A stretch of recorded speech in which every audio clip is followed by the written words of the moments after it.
Assalamualaikum warahmatullahi wabarakatuh. Terima kasih banyak kepada Bapak dan Ibu yang sudah hadir pada pagi hari ini. Perkenalkan, nama saya Nur Hasanah dan rekan saya Yudi Kasaputra.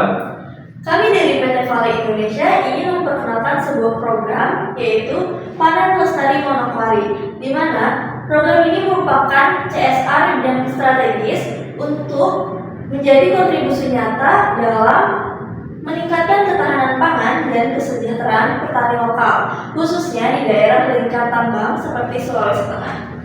Untuk sesi yang pertama akan dijelaskan oleh rekan saya. Baik, di sini saya akan pertama-tama saya akan menjelaskan latar belakang dari daerah tersebut. Nama daerahnya adalah Morowali, Kabupaten Morowali, dikenal sebagai kawasan pertambangan nikel yang sedang berkembang pesat. Namun di sisi lain, banyak masyarakat lokal masih bergantung sekali dengan pertanian konvensional yang hasilnya rendah dan bahkan boros biaya.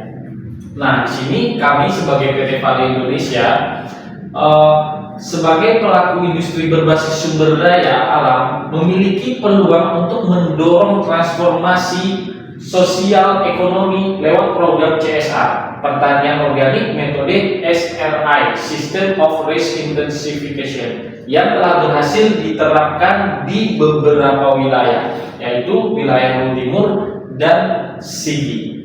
Selanjutnya, di sini ada urgensi proyek Panen Lestari Morowali. Dapat Ibu lihat di sini harga pupuk kimia sangat meningkat dari Januari 2021 sampai 2022 itu sangat meningkat sekali. Bahkan ketika 2023 terjadi penurunan, namun untuk tahun selanjutnya naik kembali. Sebagian besar petani di Morowali itu masih menggunakan pupuk kimia dan metode tanam lama, padan benih, boros air.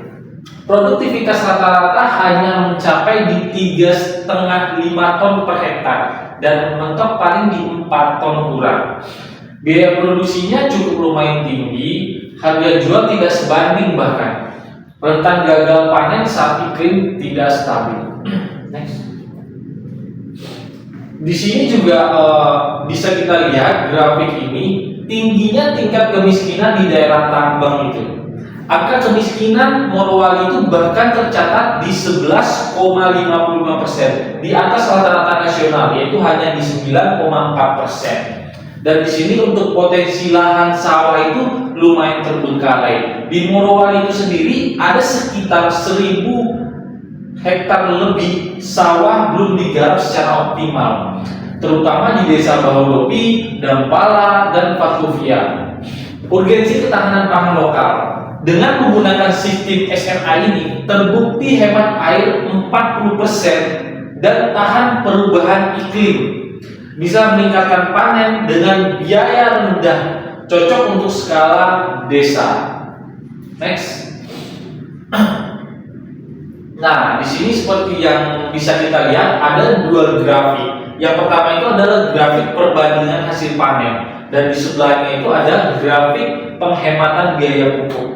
Di sini yang pertama perbandingan hasil panen ini, bahkan konvensional dan SRI ini sangat jauh berbeda. Bahkan bisa 2 kali lebih banyak hasil panennya dengan menggunakan sistem SRI ini. Nah, di sini juga bahkan dengan menggunakan sistem SRI ini bisa 4 ton lebih per hektar hasil panennya. Dan untuk di sebelahnya itu penghematan biaya.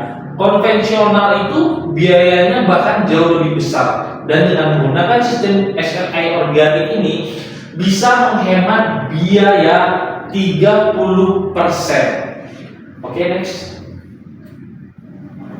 Nah, program SRI organik di Morowali ini adalah System of Rice Intensification atau SRI, metode budidaya padi yang menekankan pada efisiensi, keberlanjutan, dan hasil panen tinggi dengan biaya dan input yang minimal seminimal-minimalnya. Tujuannya adalah agar hasil panen padi itu lebih tinggi, penggunaan air dan pupuk itu jauh lebih hemat, biaya produksi yang jauh lebih rendah, menggunakan pendekatan organik dan sangat-sangat ramah lingkungan. Prinsip utama dari SRI itu sendiri adalah tanam bibit muda, penanaman jarak, irigasi intermiten, basah, kering, penggunaan pupuk organik, penyiaran teratur agar gulma tidak mengganggu pertumbuhan dengan pengolahan tanah dan tanpa pestisida kimia. Lokasi dan target yang akan kami capai, yang akan kami inginkan adalah yaitu di lokasi Kecamatan Bahodopi, Kabupaten Morowa itu sendiri, dengan peserta 60 petani dari 3 desa, yaitu ada di Desa Baho, di Desa Patuvia, dan di Desa Dampala. Yang kurang lebih luas lahan awal yang akan kami garap itu ada di 10 hektar, yaitu pilot project. Next. Nah, ini ada di target dan indikator keberhasilan. Ini akan dijelaskan oleh rekan saya, Nur Hasan. Oke, selanjutnya saya akan menjelaskan tentang target dan indikator keberhasilan dari SRI. Yang pertama ada produktivitas panen, kemudian penurunan biaya produk pupuk, kemudian ada pendapatan petani, dan juga ada potensi replikasi di tahun depan. Yang pertama, jika kita menggunakan program SRI yang akan meningkat tentu hasil panennya, di mana kami akan mencapai 6-8 ton per hektar. Kemudian akan disusul dengan penurunan biaya pupuk, di mana kami akan menghemat sekitar 30%. Kemudian ada pendapatan petani yang naik sekitar 50%. Kemudian kami juga akan memilih petani yang tersertifikasi sekitar 60 orang. Untuk potensi di tahun depan, kami menargetkan 30 hektar. Target ini tentu dirancang bukan hanya sekedar perencanaan biasa, tetapi untuk meningkatkan produktivitas dan KPP, serta membangun ketahanan pangan desa yang tangguh dan hemat biaya, serta mudah direplikasi. Oke, next.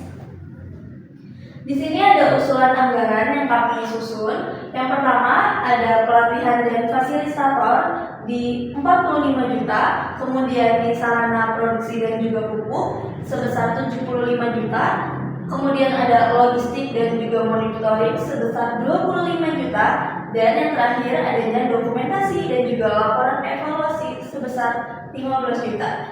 Usulan ini disusun berdasarkan 6 bulan dengan total anggaran sebesar 160 juta.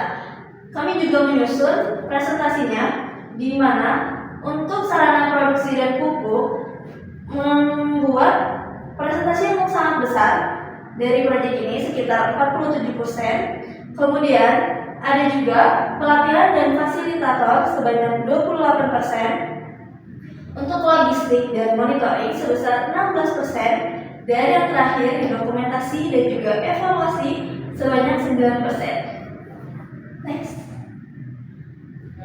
Kami juga menyusun adanya rancangan program. Ada 4 fase. Yang pertama, di bulan pertama kami menyusun adanya edukasi dan sosialisasi. Di sini kami menekankan kepada masyarakat Sulawesi Tengah, di mana kami akan menyelenggarakan sosialisasi di rumah warga untuk manfaat metode SRI organik, di mana manfaat ini sangat penting akan meningkatkan kesejahteraan petani. Kemudian yang kedua, kami juga memilah petani peserta dan juga akan membentuk kelompok kerja. Kemudian fase yang kedua, kami menggunakan pelatihan teknik SRI pada bulan kedua sampai ketiga dengan menggunakan metode tanam jarak, irigasi yang hemat, pupuk organik seperti kompos. Untuk fase yang ketiga di implementasi, ini kita lakukan di bulan 4 sampai bulan ke-6. Tentunya kami melakukan pendampingan teknis di lapangan agar pencapaian keberhasilan tercapai. Kemudian kami juga melakukan monitoring pertumbuhan dan pencatatan hasil panen. Yang terakhir tentunya kami melakukan evaluasi dari hasil yang dicapai selama 6 bulan serta memberikan saran-saran perbaikan apakah kurang pupuk atau kurang nutrisi untuk padi yang dihasilkan. Selanjutnya kami juga mengundang stakeholder dan juga kolaborasi. Yang pertama tentunya dari pihak kami yaitu PT Vale Indonesia, CSR dan Logistik, kemudian ada Dinas Pertanian Morowali sebagai dukungan teknis, kemudian ada juga Koperasi Lokal dan BUMD ES sebagai distribusi hasil, kemudian kami juga menggandeng Yayasan Mitra Tani Mandiri sebagai pelatih di lapangan, dan kami juga tentunya menggandeng komunitas petani muda agar lebih efisien. Di sini kami juga membuat potensi replikasi dan keberlanjutannya. Yang pertama, tentunya setelah melakukan panen selama 6 bulan dan perdana sukses, kemudian kami melanjutkan dengan pengembangan di desa lainnya seperti Tamboyolali dan juga Lele-Lele. Kemudian ada integrasi dan arbowisata dan edukasi SRI di sekolah, tujuannya agar banyak anak muda yang tertarik di dunia pertanian. Kemudian kami juga membentuk koperasi SRI Morowali untuk ekspansi beras organik. Yang terakhir, kami juga adanya potensi kolaborasi dengan BUMN di bidang pangan, yaitu ID Food.